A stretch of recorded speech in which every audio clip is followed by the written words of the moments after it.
Welcome to सिद्धि यात्रा part 69। जय माँ काली, जय माँ तारा, आप सबका भला हो। कल मुझसे कमेंट में एक बहन ने पूछा कि भार मुक्त कैसे हुआ जाए। इतना मैं इस चीज़ पर एक्सप्लेन कर चुका हूँ, पर फिर भी ये एक ऐसा सब्जेक्ट है जो कभी ख़त्म नहीं हो सकता। इसमें हमारी बहन की कोई गलती नहीं है, न मेरी गलती है, पर टॉपिक ही ऐसा है जिस पे जब चाहे तब बोल सकते हैं। भार मुक्त कैसे हो, मुक्ति कैसे मिलेगी, वही होता है भार मुक्त हो जाना। तो आप एक बात समझिए कि प्रतिदिनचर्या में हम लोग अपने घर में अलग अलग तरीके के रिलेशनशिप्स में जुड़े हुए हैं। हर रिलेशनशिप का एक कर्तव्य है और हर रिलेशनशिप की एक बेस है। कर्तव्य मतलब माँ का क्या काम होता है, पिता का क्या काम होता है, पत्नी का क्या काम होता है, पति का क्या काम होता है, भाइयों का क्या काम होता है, बहनों का क्या काम होता है। हर रिलेशनशिप का एक काम है, एक कर्तव्य, और उसकी एक बेस होती है। बेस सारे जितने भी रिलेशंस हैं सबकी बेस है तन, मन और धन। आप इन तीन चीज़ों से अपने रिलेशनशिप्स को लिटमस टेस्ट की तरह जांच लीजिए कि एक दोस्ती तन, मन और धन, मतलब एक रिलेशनशिप तन, मन और धन के ऊपर ही बेस रहता है, इससे अधिक नहीं रहता है। तो जब आप अपने पिता के साथ जुड़ते हैं तन से, मन से और धन से, तो ये आपकी रिलेशनशिप की बेस होती है। आप अपने पिता से सशरीर, स्थूल शरीर के साथ कितना ज़्यादा जुड़े हुए हैं, क्या उनके साथ काम कर रहे हैं। मन, आपका मन उनके साथ लगता है, उनके साथ बात करते हैं तो अच्छा लगता है, या उनको देख के भाग जाता है, या गाली गलौज होती है आप लोगों के बीच में। और धन, क्या आप धन कमा के अपने पिताजी को दे रहे हैं। इसमें से दो कंडीशंस भी अगर आपकी ओके हो गई तो आप इस रिलेशनशिप में पॉजिटिव रोल में देखे जाएंगे हमेशा, चाहे उन्हें आपकी ज़रूरत हो चाहे ना हो। लेकिन अगर आप कुछ कंट्रीब्यूट कर रहे हैं तो आप एक इविल नेसेसिटी बन जाएंगे। जैसे एक सज्जन है, मान के चलिए उनका बेटा है, अपने बेटे से उनकी पटती नहीं, मतलब मन क्रॉस हो गया, मन नहीं लगता दोनों का एक दूसरे के बीच में। तन, वो बेटा लेकिन आपके साथ काम कर रहा है, मतलब अपने पिता के साथ काम कर रहा है, तो एक कंडीशन ओके हो गई। अब धन, और पैसे कमा कमा के अपने पिता को दे रहा है, तो फिर दो कंडीशन ओके हो गई। तो चाहे पिता अपने पुत्र को चाहें चाहे ना चाहें, वो उसको अपने साथ रखेंगे ही रखेंगे, क्योंकि वो उसे पैसा कमा के दे रहा है।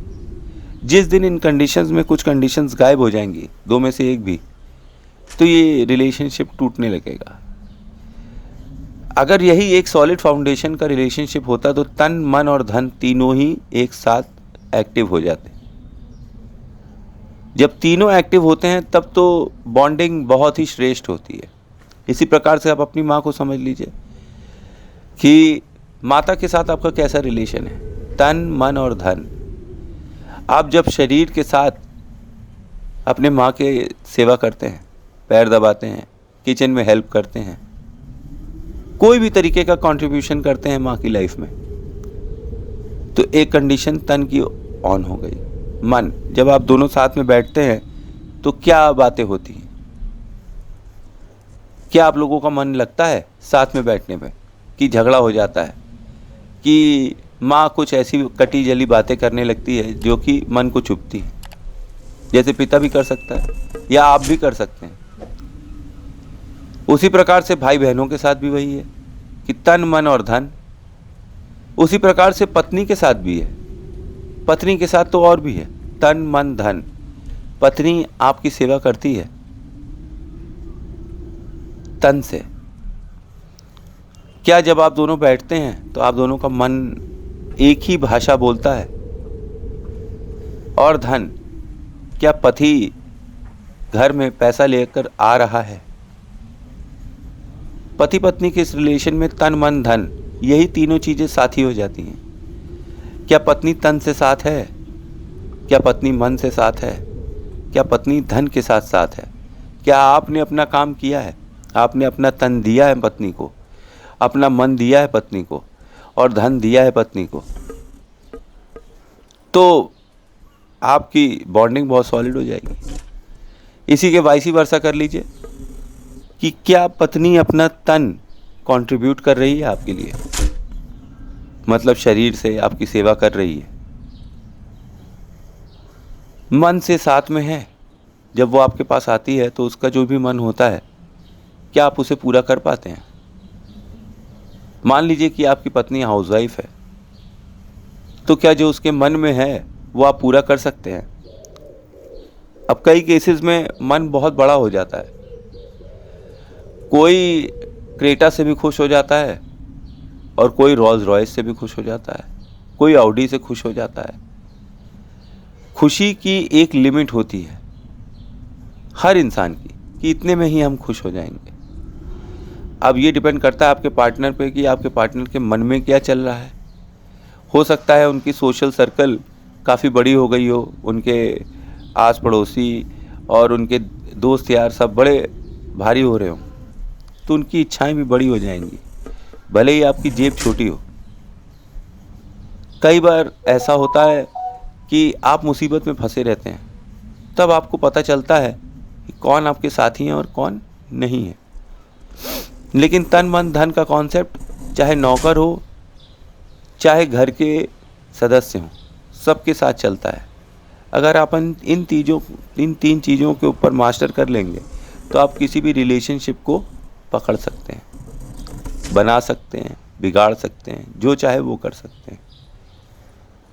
अगर पति अपनी पत्नी को मारता रहेगा, परेशान करता रहेगा, उसके बाद उसको पैसा भी नहीं देगा और उसका खाने का भी इंतज़ाम उसको नहीं करना है, उसके इंश्योरेंस का भी इंतज़ाम उसे नहीं करना है, उसको उसके लिए कुछ भी नहीं करना है, और फिर भी वो रात में आता है और कहता है खाना दे, खाना खाता है, शराब पीता है और फिर डट के मारता है और अनन गनन बातें करता रहता है। ऐसे व्यक्ति को, जो कि ना तन दे, ना मन दे और ना धन दे, इसके साथ दोस्ती नहीं हो सकती है, हमेशा खटपट लगी रहेगी। और जितना जल्दी हो भाई ऐसे रिलेशनशिप से दूर हो जाना चाहिए। अगर आप अपना 100% दे रहे हैं, अपना तन मन धन तीनों चीज़, भाई मान लीजिए एक पति है, वो 1 करोड़ का इंश्योरेंस 2 करोड़ का इंश्योरेंस कराया हुआ है अपने लाइफ का, और उसके प्रीमियम भर रहा है सालों तक, तो क्या आप ऐसे पति को कह सकते हैं कि ऐसे पति ने अपनी पत्नी के लिए धन का प्रयोजन नहीं किया है? धन का प्रयोजन है। वो चाहता है कि उसके मरने के बाद भी उसकी पत्नी ठाठ से रहे, उसका सम्मान बचा रहे, समाज में उठने बैठने लायक रहे, कुछ धन उसके पास रहे। और पति घर में आता है तो क्या डिमांड करता है? खाना डिमांड करता है कि पैसा डिमांड करता है? किस तरीके का पति है? अगर पति बच्चे पैदा कर दे रहा है पत्नी के थ्रू, तो उसने अपना तन दिया हुआ है। घर में पैसे आ रहे हैं, इसका मतलब उसने अपना शरीर अपने परिवार के लिए लगा रखा है। और अगर वो घर में आकर भोजन प्राप्त कर रहा है,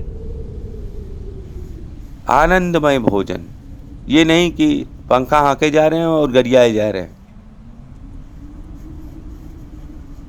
अगर आनंदमय निश्चल भोजन मिल रहा है तो इसका मतलब पत्नी ने भी अपना तन लगा रखा है। पत्नी बच्चों का भरण पोषण करती है, इससे क्या वो पति के ऊपर एहसान कर देती है? क्योंकि पति भी तो अपना काम कर ही रहा है, पैसे लेकर आता है बच्चों के लिए, जितना भी लेकर आ रहा हो, जितने उसका सामर्थ्य है लेकर तो आ रहा है, और खिला पिला रहा है, सब आनंद में है, सब अच्छा चल रहा है। पर अगर पड़ोसी कुछ ज़्यादा पैसा कमाने लगे तो यही आनंद खराब हो जाता है। आपका पति सुपरमैन नहीं है और आपकी पत्नी सुपर वुमन नहीं है, ये आपको हमेशा जानना चाहिए। हमारे अंदर त्रुटियां हैं, इसीलिए हम इंसान हैं, नहीं हम भगवान हो जाते। इसलिए भार मुक्त होना तन मन धन से बहुत ही ज़्यादा जुड़ा हुआ है। आपका रिलेशन खराब है, तन मन धन ये तीनों पे गिनती करिए कहाँ से खराब है। जब आपका रिलेशनशिप बैलेंस हो जाएगा, अच्छा हो जाएगा और आप अपनी लाइफ की मैनेजमेंट कर लेंगे कि ये उम्र में हम चले जाएंगे, इतना इंतजाम करते हैं। मान के चलिए कि अगर आपने ये डिसाइड कर लिया कि मैं 60 इयर्स की उम्र में घर छोड़कर संन्यास ले लूँगा, तब आपका ये कर्तव्य है कि 60 साल की उम्र तक आप अपनी पत्नी का, अपने बच्चों का और जो जो आप पर डिपेंडेंट हैं उनका इंतज़ाम कर कर जाइए। क्योंकि 60 वर्ष की उम्र के बाद तो देह एकदम ही बेकार हो जाएगी। ना आपकी पत्नी आपको उस रूप में चाहेगी, ना आप भी चाह पाएंगे, ना कर पाएंगे वो, ना आप कर पाएंगे। क्योंकि हर चीज़ का टाइम होता है, देह का भी टाइम होता है। जवानी के टाइम जवानी है और बुढ़ापे के समय बुढ़ापा है और बचपने के समय बचपना है। हर काम समय अनुसार करना चाहिए। अब आप बुढ़ापे में जवानी के काम करेंगे तो आपको अपयश मिलेगा ही मिलेगा, पाप मिलेगा ही मिलेगा। और आप जवानी में बुढ़ापे का काम करेंगे तो आपका घर बिकेगा ही बिकेगा, चाहे आप कुछ भी कर लीजिए। क्योंकि जवानी में आदमी पैसा कमाता है, आगे बढ़ता है, पुरुषार्थ करता है, अपने जीवन के कर्मों को सुधारता है। अब ये ज़रूरी नहीं कि आपने अच्छे कर्म किए हैं तो आपको अच्छे फल भी मिलने लगे इसी जीवन में, क्योंकि पूर्व जन्म के कर्म तो आपका पीछा कर ही रहे हैं। इसीलिए आप हर जन्म में ये कोशिश करिए कि आपके कर्म हर मामले में सही हो, अपनी निगाह में आप उचित होने चाहिए। फिर दुनिया चाहे कुछ भी कहे कि आप ऐसे हैं, आप वैसे हैं, कुछ फ़र्क नहीं पड़ता है। अगर आपने अपने हिसाब से काम कर दिया है, उससे ज़्यादा आप नहीं कर सकते हैं, तो फिर आप भार मुक्त हैं। आपका कोई कर्ज नहीं है जिसे आप चुकता नहीं कर रहे हैं। आपने अपना जीवन लगाया अपने परिवार के लिए, पैसे कमा के दिए परिवार को, परिवार बढ़ा। अब आपका बच्चा है जिसकी शादी हो गई है, अब वो बच्चे पैदा करेगा। अब आप भार मुक्त हैं सब चीज़ों से। तुरंत आप अपने लिए तैयारी करे रहिए और उस टाइम जिस समय आप अपने बच्चों की शादी कर दें, आप अपने लिए अलग जगह, अलग स्थान, एकांत और ध्यान, इन सब चीज़ों का जुगाड़ करना चालू कर दीजिए।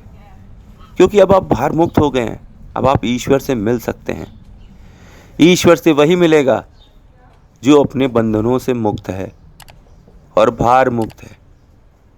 अभी बच्चे की शादी नहीं हुई है और आप कंठी माला लेकर निकल पड़ी हैं, तो बच्चे की शादी कौन कराएगा? कौन उनको लेकर इस दुनिया में आया था? आप लेकर आए थे। उसने कहा था, आपकी इच्छा थी इसलिए वो आया है या आई है। तो उसकी कम से कम ऐसी सिचुएशन पे लाइए जहां अब वो बच्चे पैदा करेंगे। अब उनकी शादी हो गई है, जिस रोल में आप थे अब वो उस रोल में आ गए। अब नाती पोता आगे कितने वंश बढ़ेगा इसकी कोई हद नहीं है। यही एक पॉइंट है, जब आप शादी कर दें तो आप अपने लिए सोचिए और ध्यान, सत्कर्म, इन सब चीज़ों में अपनी बुद्धि लगाइए और आगे बढ़िए। आप कोई भी चीज़ यहाँ से ले नहीं जा पाएंगे। जब आप जाएंगे तो जैसे आप थे वैसे लोग आपको डिस्कस करेंगे, बस यही रह जाएगा। अगर आपने अच्छे कर्म किए हैं, लोगों का भला किया हुआ है, तो आपके जाने के पश्चात भी लोग कहेंगे इन्होंने हमारा बहुत ही भला किया। तो इस प्रकार से हम भार मुक्त हो सकते हैं। अपने रिलेशनशिप्स को चेक भी कर सकते हैं, तन, मन और धन। इसके बाद काम, क्रोध, मोह, माया, ये 4 पे विजय कैसे प्राप्त करनी है, इसका मैं वीडियो बना ही चुका हूँ। लेकिन अपनी जो साथी और संगी हैं, इनके साथ आपका कितना कंजाइल रिलेशनशिप है, ये आप तन, मन और धन पर टेस्ट कर लीजिए। जिस जगह पति अच्छा पैसा कमा रहा है, और दे रहा है घर में, तो धन उसने दे दिया, और वो घर में पैसा दे रहा है तो मन भी उसका घर में ही लगा है। अब तन की बारी आई। अगर उसे तन घर में नहीं मिल रहा है, सेवा नहीं मिल रही है, तो वो बाहर भागने लगेगा। उसी प्रकार से महिला का भी है। किसी भी भद्र महिला हो, सबकी अपनी इच्छाएं और ज़रूरतें हैं। उन ज़रूरतों का पूरा होना अति आवश्यक है, नहीं फिर से जन्म और मरण का चक्र चालू हो जाएगा। अपनी इच्छाओं की पूर्ति कर लीजिए, उसके बाद ही ध्यान लग पाएगा। अपने कर्तव्यों को पूरा कर लीजिए, तभी आपका ध्यान में मन लग पाएगा। और ये कैसे पता चलेगा? आप अपने आप से स्वयं से पूछिए, किसी से पूछने की ज़रूरत नहीं है। क्या मैंने अपना काम कर दिया है? तन पे, मन पे और धन पे। अगर इन तीनों पे मैंने काम कर दिया है, तो फिर अब इससे ज़्यादा मैं कुछ न कर सकती हूँ, न कर सकता हूँ। इसके बाद भी आपके रिलेशनशिप्स में गड़बड़ी दिखाई पड़ रही है, तो हाथ जोड़ लीजिए। संभव हो तो निकल जाइए, ऐसे लोगों से दूर हो जाइए। नहीं तो ये आपका जीवन बहुत ही कठिन बना देंगे। ये बात हमेशा याद रखिए कि भोजन करके कोई एहसान नहीं करता है। भोजन करने की भी एक कीमत चुकानी पड़ती है, और अगर आपको भोजन भी नसीब ना हो तो वो कीमत आप कहीं और दे देंगे। ये एक सामान्य सा प्राकृतिक लॉजिक लोग नहीं लगाते हैं और बस उंगलियां उठाते हैं। जब एक उंगली आप दूसरे की तरफ उठाते हैं, तो आपकी 3 उंगलियां आपकी साइड होती हैं, जो अंगूठे से सपोर्टेड होती हैं। दूसरों के ऐब गिनाने से आपके ऐब कम नहीं होंगे। आप अपना काम करिए, अपने परिवार के लिए पूरा समर्पित रहिए, तन, मन और धन पर। अगर ये आप कर रहे हैं, अपना कर्तव्य आपकी नज़रों में पूरा हो गया है, तो आप ठीक हैं और सही रास्ते पे हैं। ऐसे ही लोग ध्यानी बन पाएंगे, ऐसे ही लोग ज्ञानी बन पाएंगे, ऐसे ही लोग ब्रह्म को पा पाएंगे। बाकी तो केवल ढकोसला करते रहेंगे और पता नहीं क्या क्या बातें करते रहेंगे। देखिए 17 मिनट हो गए। Thanks for watching. जय मां काली, जय मां तारा। आप सबका भला हो।